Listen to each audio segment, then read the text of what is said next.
વિશ્વ મહિલા દિન વિશેષ સંખેડાના રામસરી ગામની 5 મહિલાઓની આત્મનિર્ભરતાની ઊંચી ઉડાન. રાત્રે જાગીને બનાવે છે ઓર્ગેનિક સાબુ. મહિલા ધારે તો શું ન કરી શકે? આ વાતને સંખેડા તાલુકાના એક નાનકડા ખોબલા જેવડા રામસરી ગામની 5 સાધારણ ગૃહિણીઓએ સાબિત કરી બતાવી છે. આજે વિશ્વ મહિલા દિવસના અવસરે આ 5 મહિલાઓની સફળતાની ગાથા સમગ્ર પંથકમાં ચર્ચાનો વિષય બની છે. ઘરના કામકાજ અને પરિવારની જવાબદારીઓ સંભાળવાની સાથે સાથે આ મહિલાઓએ સ્વરોજગારીનો એવો રાહ અપનાવ્યો છે જે આજે અનેક માટે ઉદાહરણરૂપ છે. આ આત્મનિર્ભરતાની સફર આજથી 3 વર્ષ પહેલા શરૂ થઈ હતી. રામસરી ગામના ભીલ કિરણબેન, ભીલ સંગીતાબેન, ભીલ આશાબેન, ભીલ દક્ષાબેન અને ભીલ સુશીલાબેને ભેગા મળીને સાબુ બનાવવાની વ્યવસાયિક તાલીમ લીધી હતી. તાલીમ બાદ આર્થિક સંકળામણ આડે ન આવે તે માટે 5 બહેનોએ પોતાની બચતમાંથી 1 થી 1000 એમ કુલ 5000 રૂપિયા ભેગા કર્યા અને જરૂરી સામાન લાવી સાબુ બનાવવાનું કાર્ય શરૂ કર્યું. શરૂઆતમાં સામાન્ય પ્રતિસાદ મળ્યો, પરંતુ તેમની મહેનત રંગ લાવી અને આજે તેઓ મહિને 15 17,000 રૂપિયાની શુદ્ધ કમાણી કરી રહ્યા છે. આ મહિલાઓની વિશેષતા એ છે કે તેઓ પોતાના ઘરના કામમાં જરા પણ ખલેલ પડવા દેતી નથી.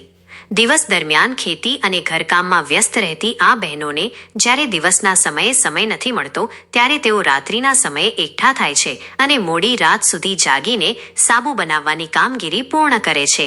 આ સમર્પણ જ તેમને સાચા અર્થમાં મહિલા સશક્તિકરણનું પ્રતીક બનાવે છે. બજારમાં મળતા કેમિકલયુક્ત સાબુના બદલે આ બહેનો પ્યોર ઓર્ગેનિક અને આયુર્વેદિક સાબુ બનાવે છે. તેઓ જે તે ફળ કે વનસ્પતિનો સીધો રસ કાઢીને ઉપયોગ કરે છે.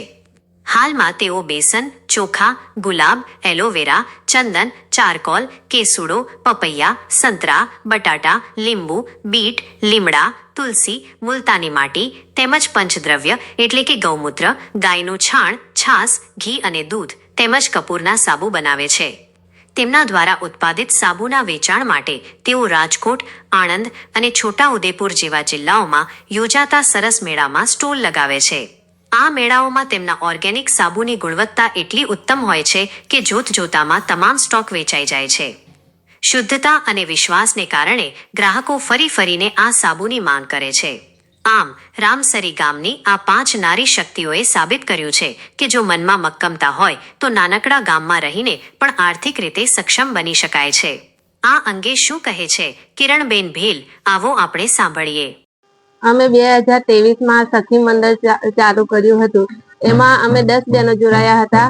ત્યાર પછી અમે સાબુની તાલીમ લીધી હતી. એમાં અમે 30 બહેનો થઈને તાલીમ લીધી હતી.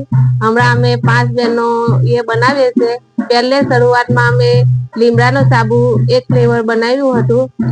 ત્યાર પછી અમને બહુ બધી વેરાયટીના સાબુ બનાવવાનું મન થયું એટલે અમે બહુ બધા વેરાયટીના સાબુ બનાવીએ છીએ. હમણાં ગુલાબના છે, કેસુરાના છે, ચારકોલ છે, પછી ચોખાના છે અને બીજા કે મુલતાની માટીના છે, કેસુરાનો છે અને બેસનના છે. એમાં અમે પંચગવ્ય સાબુ બનાવીએ છીએ. અને આમળા, અરીસા, સિકાકાઈ અમે માથું ધોવા માટેનો બનાવીએ છીએ. અને બીજું કે એમાં અમે કોઈ કેમિકલ ઉમેરતા નથી, નેચરલ બનાવીએ છીએ. અમે 5 બહેનો થકી બનાવીએ છીએ. અમે વેચાણ માટે સરસ મેળામાં જઈએ છીએ. એમાં અમે 5 બહેનો જઈએ છીએ અને અમને મહિનાની 15,000ની આવક થાય છે. અમે 5,000ની મૂડીથી શરૂ કર્યો તો ધંધો. હમણાં અમારે 15,000ની આવક થાય છે. અમે લોકલ બી વેચીએ છીએ અને સરસ મેળામાં પણ જઈએ છીએ. એક પણ સાબુ લેતો નથી કઈ સરસ મેળામાં. એનાથી અમે આત્મનિર્ભર મહિલાઓ બની છે. એ માટે સરકારશ્રીનો ખૂબ ખૂબ આભાર.